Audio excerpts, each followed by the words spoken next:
सबसे पहले तो मैं आज इस संदर्भ में बात करने जा रहा हूँ, वो संदर्भ है 12th साइंस का रिजल्ट है। रिजल्ट अंतिम परीक्षा के बाद में मात्र 18 दिनों में रिजल्ट जारी करना, मैं समझता हूँ ये बोर्ड के इतिहास में पहली बार हुआ है।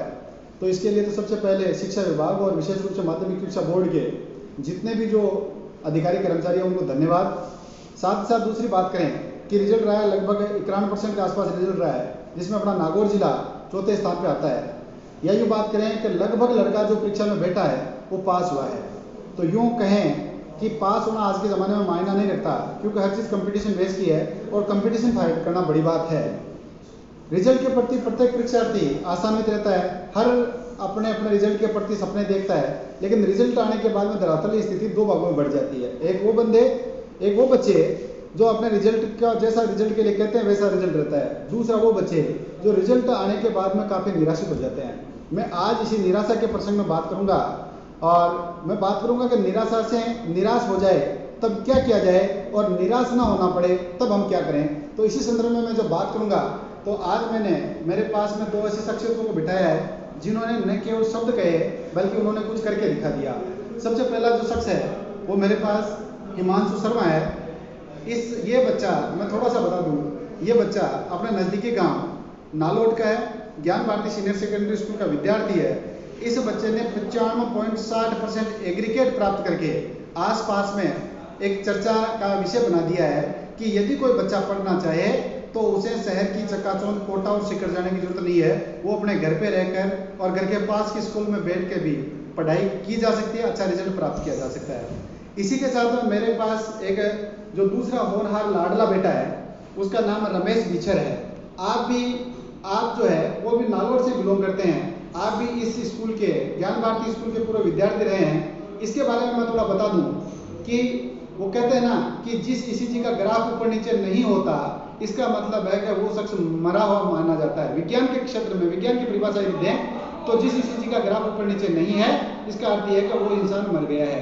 और ये ईसीजी के ऊपर नीचे के ग्राफ का दूसरा एग्जाम्पल जो है वो अपना रमेश है।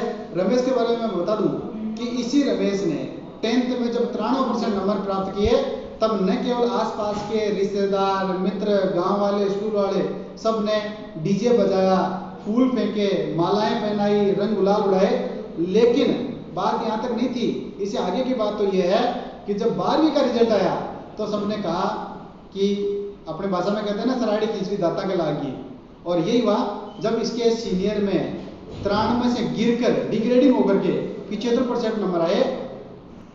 लेकिन जब 12th का रिजल्ट आया तो जिन्होंने फूल फेंके उन्होंने पत्थर फेंकने में कमी नहीं रखी। कारण यह था कि जिस बच्चे के 10th में 93 थे 12th में गिरकर 75% हो गए। लेकिन वो कहते हैं ना जो स्वयं जलता है उसे कोई बुझा नहीं सकता, और ऐसा ही एग्जाम्पल रमेश ने प्रस्तुत किया है। रमेश मैं समझता हूँ इस प्रकार के संघर्षशील परिवार में से निकल करके एक एनडीए में जाने वाला, मेरी जहाँ तक जानकारी है ये पहला बंदा है जिसने एनडीए फाइट किया है। और एनडीए किसी भी शिक्षित वर्ग को पूछा कि एनडीए फाइट करना एक ग्रामीण पृष्ठभूमि के ऐसे लड़के से जिसकी पृष्ठभूमि में कोई विषय बड़ा अधिकारी नहीं है, कोई गवर्नमेंट जॉब में नहीं है, उसके बावजूद भी ऐसे बच्चे का निकल करके एनडीए को फाइट करना मैं समझता हूँ किसी कीर्तिमान से कम नहीं है। तो आज मैं इसी संदर्भ में इन दोनों होनहारों से लाडलों से बात करूंगा ताकि इनका अनुभव हमारे काम आ जाए। मैं सबसे पहले मेरा रुख करता हूँ रमेश की तरफ। रमेश से अपना उनके जो अनुभव है वो अपन साझा करते हैं। रमेश सबसे पहले तो भाई एनडीए में सिलेक्शन होने के लिए तेरे को बहुत बहुत बधाई। धन्यवाद। अब ये बताना है, मुझे पता है जब तेरे 75% 12वीं में नंबर आए थे तो सबने ये कहा था कि छोड़ो बिगड़ वो, तो बाद का जो समय था वो तेरे लिए कैसा रहा? हाँ सर, वो तो होता ही है। जैसे 10th क्लास में मेरे 93% हुए तब सभी ने बहुत बधाइयाँ दी, सब कुछ हुआ, क्योंकि वो होता ही है जो बोलते हैं बेसिक क्लास पैसा आता है वो सब कुछ है। इस तरह से जब 12th क्लास में 75% आए तो लोगों ने वही जब आप कहते हैं जैसे सराड़ी खिचड़ी दाता लागी वो बात हो गई थी। उसके बाद में लोगों ने बहुत कहा कि ये मतलब गलत रास्ते पे चल रहा है ऐसा वैसा, और मेरे हिसाब से ज़िंदगी में उतार चढ़ाव होना ज़रूरी है। वो अच्छा हुआ कि क्लास 12th में मेरे 75% आ गए और मुझे वो झटका मिल गया। फिर मैंने पापा जी से कहा कि मुझे एनडीए की तैयारी करनी, तो तो उन्होंने मेरी बड़ी हेल्प की और उन्होंने कहा कि जहाँ पे तू तैयारी करना चाहता है वहाँ कर ले, लेकिन बात शर्त ये होनी चाहिए कि रास्ता सही चुनना, कि जिसमें तुम अपना 100% दे सके। फिर उसके बाद मैंने दून डिफेंस एकेडमी का भी दौरा किया, उसके बाद जयपुर में विद्यापीठ डिफेंस एकेडमी से मैंने अपना रिटर्न क्लियर किया, और उसके बाद में कुछ ही दिनों बाद इलाहाबाद से 14 दिन की एसएसबी जो होती है सर्विस सिलेक्शन बोर्ड, उसका मैंने कोचिंग प्राप्त की। और उसके बाद में मेरा AFSP 2 AFSP मैसूर में एसएसबी था, उसके लिए मैंने बेंगलोर एसएसबी सोर्स एकेडमी से कोचिंग ली। और मैं धन्यवाद देना चाहता हूँ मेजर जनरल विपेश भागोनी सर को भी, जिन्होंने मेरी बड़ी हेल्प की। और उसके बाद तुरंत मेरा AFSP में जो इंटरव्यू हुआ और मैं वहाँ से रिकमेंड हुआ। एक रमेश वो लड़का है जो उनके लिए जोरदार तमाचा है, जो एक क्षणिक असफलता के लिए उसकी आजीवन की परिभाषा कर देते हैं कि तू कुछ नहीं कर सकता।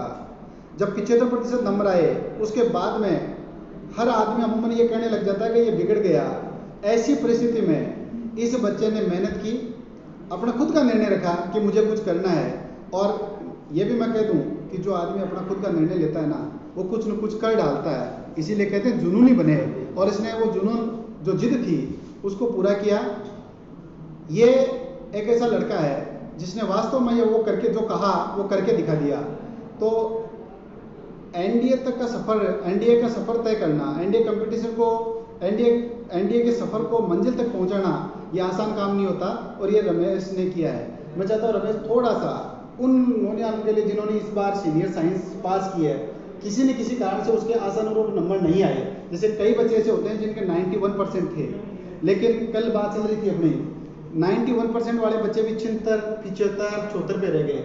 तो क्या उनको निराश हो जाना चाहिए, या फिर उनके लिए तेरी तरफ से क्या संदेश है? निराशा तो होनी चाहिए नहीं चाहिए लाइफ में, क्योंकि उतार चढ़ाव आता रहता है। और निराश होकर बैठ जाएंगे तो इसका मतलब ये है कि आज 75 है तो कल 70 आने, 75 से ऊपर नहीं आने। तो जैसे लोग बस एक मन में ठानना चाहिए कि हम गलती कहाँ कर बैठे, कि परसेंट कम क्यों आए, वजह क्या है। क्योंकि अगर आपके 95 आए तो कम से कम 100 में से 2% लोग तो ये कहने वाले मिल जाएंगे कि कॉपी चेक करने वाला गलत था, ऐसे ही नंबर दे दी। तो लोगों की सोच से हमें कोई मतलब नहीं, हमें अपना खुद का डिसीजन लेना है और उसके ऊपर काम करना है, बस यही सब होता है। एक मैं इसी के मैं यदि रमेश की बात को आगे बढ़ाऊं तो रमेश एक उदाहरण है उनके लिए, जो कहते हैं जो पारिवारिक परिस्थितियों का बहाना बनाते हैं। मैं बहाना कहूँगा, क्यों कहूँगा? क्योंकि मैं समझता हूँ कि शिक्षा में निवेश एक चक्रवर्ती ब्याज के समान पैसे देना है। यदि कोई शिक्षा में खर्च करता है, अभी रमेश से मेरी जब पर्दे के पीछे बात हो रही थी तो इसने कहा मैंने दून जाने की कोशिश की और दून में मेरे से लगभग 1.5 से 2 लाख रुपए का खर्चा मांगा गया था। इतना मेरे घर वाले सक्षम नहीं थे, लेकिन मेरी जिद थी। मैंने फिर कहा कि मैं छोटी जगह चला जाऊंगा, मेहनत ज़्यादा करूंगा, लेकिन एनडीए में सेलेक्ट होकर दिखाऊंगा। और उसके बाद में मैंने मेरे स्तर पर तैयारी की, मैं लग गया। तो मेरा तो ये जो कल का जो रिजल्ट आया उसके बाद में जो बच्चे निराशित हुए हैं उनको ये कहना है कि निश्चित रूप से जब रमेश का एनडीए में सिलेक्शन हो सकता है तो आपका भी हो सकता है। इसलिए बच्चों आपको निराश होने की जरूरत नहीं है। आपको अब जो है अब दिन दूनी रात चौगुनी मेहनत के बल पे वो मुकाम हासिल करना है जो आपका सपना है, और आपका सपना आप ही तय कर सकते हो।